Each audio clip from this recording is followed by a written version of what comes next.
ఇంటికి కొంతమంది ఆఫీసర్స్ వచ్చి ఇలా అంటూ ఉంటారు. అప్పటి నుంచి కూడా ఆ ఫైల్స్ అలానే ఉండిపోయాయి మేడం.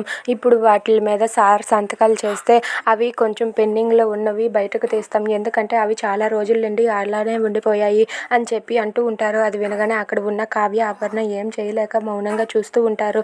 ఇక అక్కడ ఉన్న రుద్రాణి అయితే ఆ ఫైల్స్ మీద సంతకం పెట్టాలి అంటే రాజే పెట్టాలి. చనిపోయిన రాజు పైనుండి దిగి ఎలా వస్తాడు? రాజు రాలేడు కదా.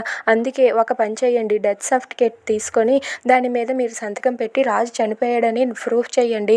అప్పుడు కావ్య సంతకం పెట్టేస్తే సరిపోతుంది కదా అని చెప్పి రుద్రాణి డెత్ సర్టిఫికేట్ తీసుకొని వచ్చి ఇస్తుంది. అది చూసి అపర్ణ అయితే ఒక్కసారిగా షాక్ అయ్యి, ఏంటి రుద్రాణి నువ్వేం మాట్లాడుతున్నావు, నా కొడుకు బ్రతికే ఉన్నాడు అని చెప్పి గట్టిగా అరుస్తుంది.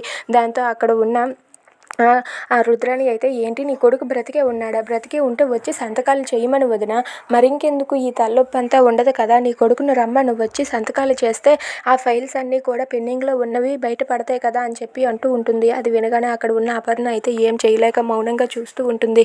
ఇక రుద్రాణి ఆ మాట అనేసరికి కావ్య షాక్ అయి చూస్తుంది. Please subscribe.